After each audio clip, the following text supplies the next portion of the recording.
Good evening and welcome to this week's Black Mental Health is Black Health. I'm your host, Bronwyn, Miss B, the Black House Therapist. And tonight we're talking all about self-love with our exciting guest, Donnie Moreland. You'll find out a little about him in a little bit. Well, you know what we do if you've been here before. We start off with some deep breathing, some deep cleansing breaths, something we can do any time of the day when you feel stressed. So here's how we do it. I'll count in slowly to 4 and you'll breathe in. Then I'll say out and you'll breathe out to that same count of 4. Let's take 3 deep cleansing breaths. Breathe in, 2, 3, 4, out, 2, 3, 4. In, 2, 3, 4. Out, 2, 3, 4. One more. In, 2, 3, 4.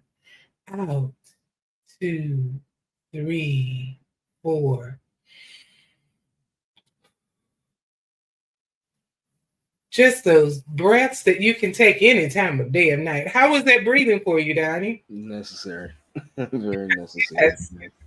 That is a good word for it. Yes. And it's something anytime we feeling a little stress, just stop, take some deep breaths, and you'd be surprised.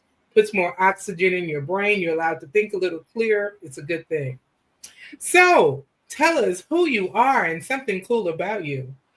Yes, my name is Donnie Moreland. I'm a Houston-based public health professional, storyteller, and artist, poet. And I'm also an advocate for political prisoners. One thing You, cool about me, yeah, I'm vinyl collector. I'm getting into vinyl collecting. So whoa, tell me about that's that. my thing. See, I'm just starting, like as of like a month and a half ago. But I've started going to record stores, picking up vinyls that of like soul artists that I'm not so familiar with. Artists I've just not really been into my whole life. And so, I mean, obviously everyone starts with Prince, so I had to get that, and I'm one of the Prince. But Sure. I've picked up Herbie Hancock because I've just never really got into Herbie Hancock. I picked up some Isaac Hayes. I have the Diana Ross album, and a few others. So I'm excited to kind of build on that. Cool. That's some good stuff there. Wow. Well, tonight it's all about self love. In February, we think about love and Valentine's Day and all that good stuff. But we got to learn to love yourself. And if you don't really love yourself, you're going to have difficulty in other relationships you want to be in love with. You got to love you. So, what is your definition of self love? How do you see it? I'll use part of Audre Lorde's definition, at least a word from her definition, but I believe self love is an imperfect, evolving practice of self preservation. Ooh, say that again. I like that. An imperfect, evolving practice of self preservation. That is deep. I like that. It is true. And it is self preservation because it helps you take care of you as well, Absolutely. and see yourself in the right light. That is awesome. I looked up a more psychological view, and it was a definition of self esteem and self concept. And it says the degree to which the qualities and characteristics contained in one's self concept are perceived to be positive. Mm. And I thought that's interesting. Perceived to be positive. It says it reflects a person's physical image, views of their accomplishments and capabilities and values, and perceived success Mm. that's living within them. And it is kind of, when you have that, all of that in place, you're doing good. So I can agree with that definition. I guess my definition, I really like what you said, and I would say my definition is just how you feel about yourself in a positive way, how you take care Mm. of yourself, how you see yourself, Mm. what you want for yourself, all make up self love. Right. You said that you were a public health professional. Yes. So Mhm. tell us what you do in that, and then I'm going to ask how does that fit with self love. But what does a public health? Because that can mean so much. Right. Public health. I mean, that's a pretty wide umbrella of, Mm, for what I do. I'm in HIV care and access. I've been doing this for 5.5 years now. And a lot of that just entails helping clients navigate services, connect to medical services, medical care.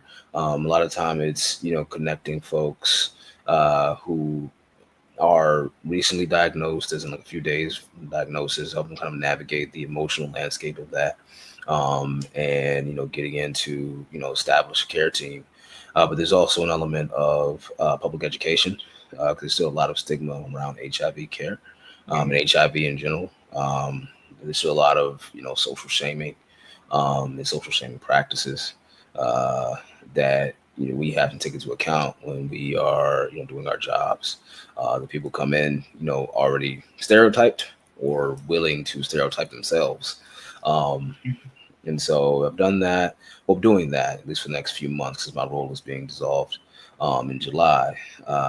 So going through a bit of a transition. But before that, I was a youth violence prevention educator. So I'd go school to school, and this is all in Minnesota, which I've relocated from. But I go school to school throughout the state of Minnesota, and work with junior high to high school age children around a lot of what we're talking about.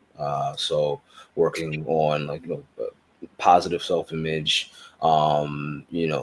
relationships, caring relationships, yeah, self love practices, community care, building community within their age range, what that looks like, and other things to kind of help interrupt sort of like cycles of violence. Um, and then before that, I was in mental illness crisis care. So I was on a one of two person team in worked overnight in a 10-bed facility. I was the supervising body, so to speak. So like I was kind of head of the house for the night, and it was just a lot of y- you know obviously you're doing rounds, you're checking and making sure folks are okay, but you're also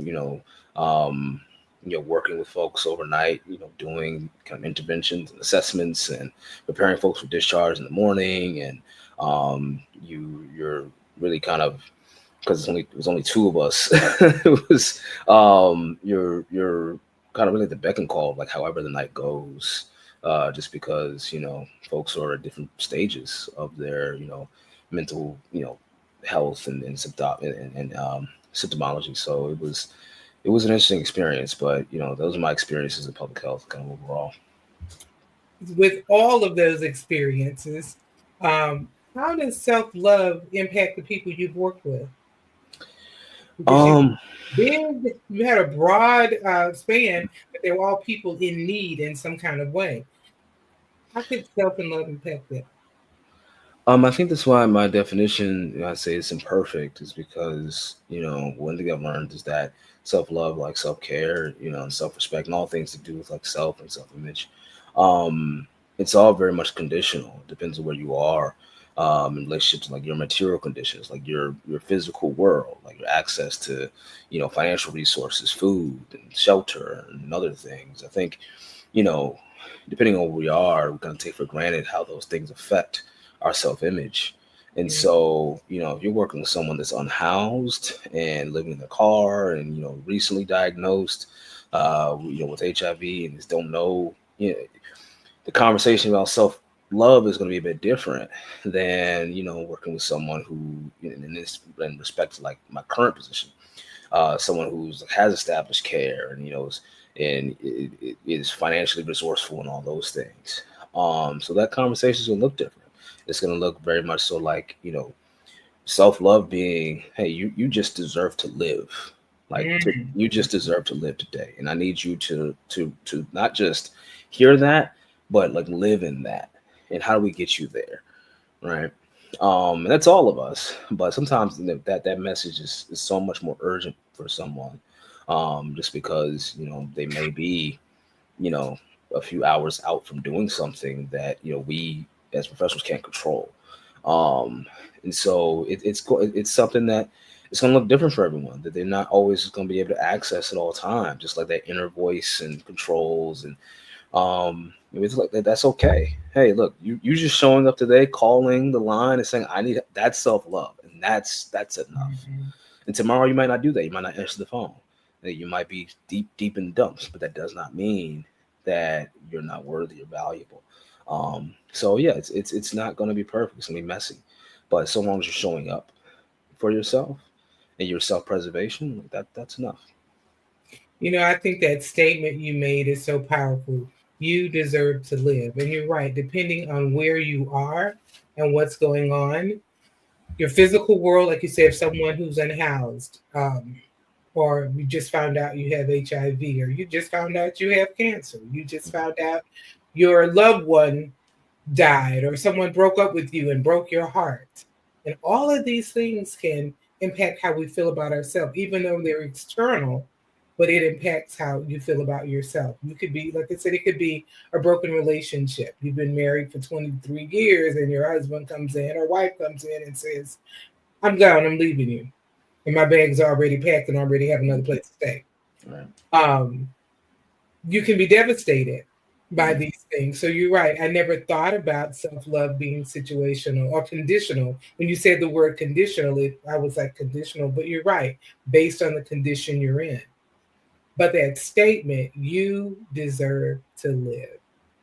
And I would add, you deserve to live and you deserve to love yourself. Absolutely. And I always tell my clients, give yourself the grace you would give somebody else. And I've extended that, give yourself the love you would give somebody else. Because we often, when I say give yourself the grace, okay, you're good, you're good. And we will accept things, we'll turn it to ourselves. Oh no, we can be so hard on ourselves. So give yourself the love and the grace that you would give others because you deserve it. I mean, so Absolutely. yeah, that statement was just really stuck out with me. Um, you do lots of other things. I know you're an artist in so many different ways. You do more than one form of art. So tell us a little about that before I ask my next question to you. So yeah, I mean, I call myself multi hyphenate, which means I just do many different things. But I mean, my center, my core is poetry. But my first love was film. I have an MFA in film studies. I thought I was going to be a filmmaker. Um, and I carry a lot of those impulses in my work now. But I still make video art. I do a lot of digital collage art, which means I just make collage using like digital tools instead of like cutting paper or whatnot. Um, and yeah, I just try to figure out what best ways I can tell the stories I want to tell. What best ways can I kind of like? What are the ways in which I what are the practices I can undertake to feel full as an artist, to feel fulfilled? Um, Sometimes it looks like writing. Sometimes it looks like visual art. Sometimes it looks like something completely different. So that's kind of my art life. Hmm.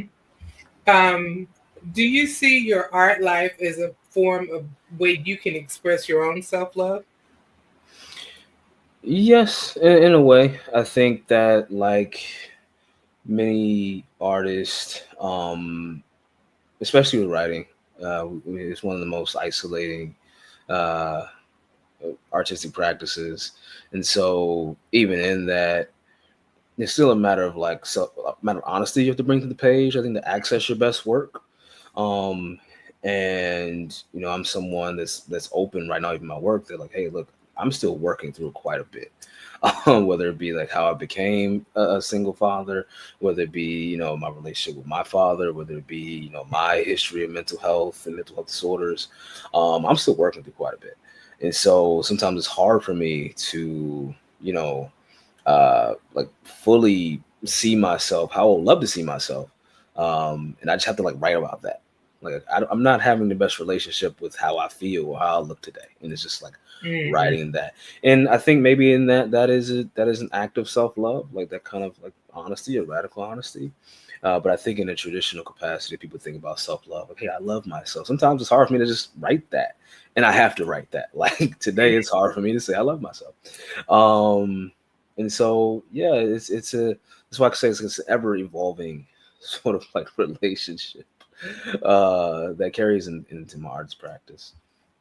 I think what you said is so true that every day you can't say that, but it's important to say, I can't say it today because you know Yeah, what? Even if you verbalize, I can't say I love myself, guess what you just said? I love myself. You have said it. You may have tried to negate it, but the words come out of your mouth. The words are in your Mm, thought pattern. right. And that's important. And it is important. I think it's important. We should tell ourselves that every day. Wake up. Good morning, world. I'm here. Yeah. I love me and I'm ready for the day. Yeah. You Those know, and it's okay affirmations, they're to say key. that. It's not, Mm, and sometimes people get the idea that it's egotistical to say you love yourself. But I say you're the only person you with 24/7. Nobody else is with you 24/7, 365 but you. You spend that much time with somebody, you need to feel good about it. So I think it's important that we do that. I have the opportunity to do different parenting training sessions, and I work with parents on how to help uh, self-esteem, self-love in their children. But one thing I said, and you already hit on it, I said, you know what? You got to model it. You have to love yourself yeah. in order for your child or children to pick up on that. How you treat yourself is how what your children are going to learn, because we learn more by what people do than what they say. You can think about things that your parents did or said when you were young. And for those of us who got some age, you have said something and like, when did my mother's voice, where'd that come from? I don't believe I said that. Where'd my daddy's voice come from? They didn't sit down and say, you say this, but they said it enough, it became a part of you, that you. Mhm. And it's the same way when you model that love for yourself, when you take care of you, then they get to see, oh, when you can say, yeah, I love me, when you can actually tell your children, how many of Mhm. you out there tell you, yeah, I love me? Have you ever Right. told your child that you love yourself? Hopefully you tell them that you love them, but they also need to hear that you love yourself. Absolutely. It's a way of teaching them that it's okay. As a parent, Mhm. what kind of things do you think you would do or should do to help your child understand self love? Um, I think it's important to be honest with our children. I mean, I'm in a unique position. Well, not that unique. I mean, I think we look at like single fathers as like these kind of unicorns, but like there's a lot of us, there's a lot of single parents in general. Um, and I mean, I don't know about other parents, but I can't hide from my child. Like she sees me when I'm depressed, and she sees me when I'm having a bad day, when I'm irritated. It's like I holler, and she sees me at my, she sees me is human. I think most days that she does, as compared to seeing me as like a dad in traditional sense. But I think that's a good thing. I mean, obviously boundaries, right? But I think it's a good thing for your children to see that, like, Mhm. the act of living is it can be messy. It shifts, it changes. It's not a fairy tale. At least that I think a lot of parents try to present, sort of this Mhm. ideal image of themselves to their children. I don't particularly think that's doing anyone any good.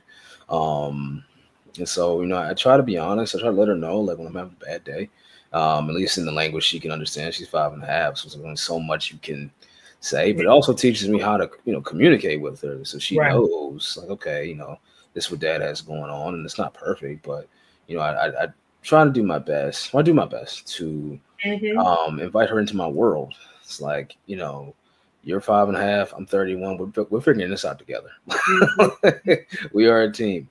Um, and so, she, we do affirmations together when we can. I encourage her to say affirmations. I mean, what you said was important. I encourage her to say affirmations, and she hears me say mine. And I'm very keen on body awareness and body autonomy, and like privacy and consent and all those conversations that we have now. So she knows, like, okay, these are my, you know, I have primary and yeah, I have primary access to me. Like, I have access to me before anyone else, and that's before me as our father.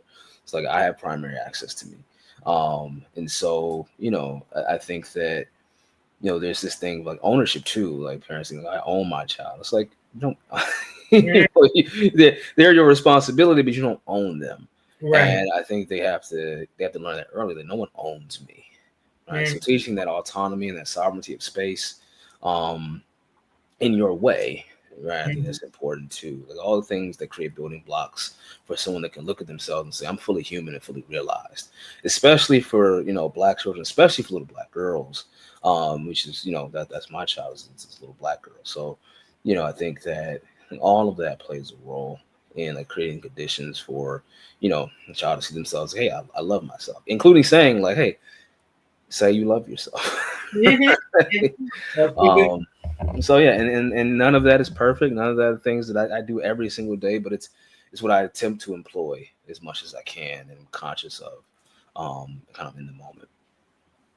Awesome. When I so much in what you said, when I think about that, I came up with some things to remind parents what to do with their children in that age group and at any age. And one of the things I wanted to point out is allow your children to make mistakes and know that mistakes are a part of life. Yeah. Some people say failure is not an option, and that's this phrase. I disagree with that. I say failure is a part of life. And by that I mean you are not going to be successful at everything you do. Mhm. Just not. And failure doesn't have to be big, failure could be little, but whatever you're not going to be um, you're not gonna win at everything. But failure is good when you learn from it. It's not just, oh, I failed, I'm so horrible. Oh, no, that's not it. I failed. What am I going to learn from this? Mhm. And loving yourself to know that um, you're not just what you do, whether it's your job, whether it's a specific incident, you're just you and you love yourself regardless of failure, regardless of success. It's not, I'm a success, so I love me. I'm Mhm. a failure, so I don't. No, I Yeah. love me because I'm me. But I think it's important to know and understand failure is part of life. And sometimes, we get away, um, we feel like we don't need to, teach our kids that. Because if I teach them they can fail, then they're not going to do their best. No, it's up to you to understand that you're Mhm. doing your best, but sometimes you're going to come up short. And I love you anyway, and you need to love yourself anyway, even when you fail. And I think that's important with you loving yourself, is knowing that you're not going to always be successful. I know your thoughts on that. No, I think it's of the utmost importance, and for me, it's something I have to remind myself, that failure is okay. As a perfectionist, as I think many artists are. Um, but it's something that I have to remind her of too. That mistakes happen. And she reminds me, like, she does something and I get frustrated. She's like, "Daddy, mistakes happen." I'm like, "You're right. You're right. Mistakes do happen. Let me really back a bit." Hmm. And so yeah, it's also teaching kids that like it's teaching kids and keep teaching ourselves that not just like errors are a part of life, but that like we as Black folks and BIPOC folks get to make errors. That we are not, to be judged for our errors and shamed for our errors, and that we get to live like everyone else gets to live. I mean, so many things that we do get there's a microscope put on it, Yeah. and it's just something I don't want my child to kind of live under. It's that pressure of like, whatever, no matter what I do, someone's looking at me, whether it be surveillance from the state, or whether it be at a job where she's facing microaggressions, or whether it be in school or wherever have you. I think we have to teach our kids to expect better from, you know, expect better from us in Hmm. terms of like, how it is we kind of engage their errors, but then also to, learn to demand more from the world than like, hey, get off my back just because I did this. Hmm. um, and I think there's something there's something empowering in that. There's something incredibly empowering in that. Awesome. You are also a poet. So, Yes. so you wear so many hats. This is Black History Month, Mm. and I just know there's something in your collection that can deal with some little Black history, a little love, or something. So, what can you share with us? Well, this isn't particularly about self love. It's about It can just love. be about But with Malcolm X's, I'm sorry. You know, I Yeah, no, Google it. it's about love. Mm-hmm. Um, Malcolm X's birthday just passed recently, Yes. and I think it's important for me to write into my ancestors, their lives, to write into their contributions and their commitments. Um, and so I wrote a poem about just the love that he and Betty Shabazz shared, and how kind of I think his self love and self determination, self respect, um, you know, how much that offered her, and the exchange that created in their relationship. Um, so this is about this their last day, and so the legacy Okay. of their love. Go for it. Yeah, it's called Some Money in the Dresser Drawer in a Love Letter Too. When Betty said she loved that man on that morning, I wonder where the words fossilized, if they sheltered in the red wool pattern of his prayer rug, as if she said it before fasting from her night words. Maybe she said it before noon prayer, knowing, keeping play intact for the six little girls who by 3:16 p.m. would never play the same. When Betty said she loved that man, did the words snuggle up the leftover rose petals in the dresser drawer where he surprised her with love letters and envelopes more endearing to his morals than anything Alex Haley could transcribe? When Betty said she loved that man, did she know he heard it as, I will carry on in your name? Because she was his equal in every measure. He'd have it no other way. From their first date with sweaty palms and devout intentions to be my friend, Betty. Because more than a lover, Malcolm was a friend. When Betty said she loved that man, did she know that she'd take the pictures down the next morning? Did those words take up the space of silver rimmed frames that knew his smile grew wider than any TV screen could manage? That any phone receiver could capture, that any FBI agent could surveil, that any shotgun shell could fully smoke out? Did the words replace the pictures to make room for the rest of his happy days now that his soul was with Allah and his blood fills the fertile crescent that Erica Garner and the other prophetesses war and the other prophets and war resistors drank from? No one prepares you for that first night alone. When Betty said she loved that man, Betty said she loved that man. When Malcolm told Betty he loved her on that day, did he know he'd already eulogized his soon to be missing reflections in all the silver spoons that called him daddy too, in all the kitchen drawers, and shadows in the hallway that were strengthened by his walk, like we are strengthened by his everything? There must have been a burning under her wedding band when she knew, like he knew, and still they sang for their children that morning. He said she couldn't sing, like he couldn't sing, but still they sung for their children and sung each other's hummingbird, hello, darling. I love you, Betty. I love you, Malcolm. I love you with no masters but my God, and no name in the streets worth more than how you say it, like the wool of a talking drum telling the Nile crocodile, who witnessed my capture first, that we get to come back home. So don't worry, Betty. I'll be back home. That's what I was made to do. Inshallah, I will come back home to you. Love it, love it, love it. Thank you. A great way to end the show, a great way to celebrate one of our ancestors, as I said. And I do Black History uh, 12 months a year. So Absolutely. it's always a good time to do that. And just celebrating love. So I want to thank you for sharing with us tonight as we talk about self love, something I believe is very important. I Yes, was ma'am. in the show with a call to action, and my call to action is simply this, something I said earlier. Give yourself the grace you give others. Give yourself the love you give others. Love yourself. If you don't, why should anybody else? So I am Miss B. Bronwyn, the Black Couch Therapist. I'm here to help you become a better you. See you next week. If you like this, please share it with somebody. And I will be putting up a challenge, so just keep watching. Check your Facebook page and you'll see what's going on. See you next week. Thanks again, Donnie. Thank you.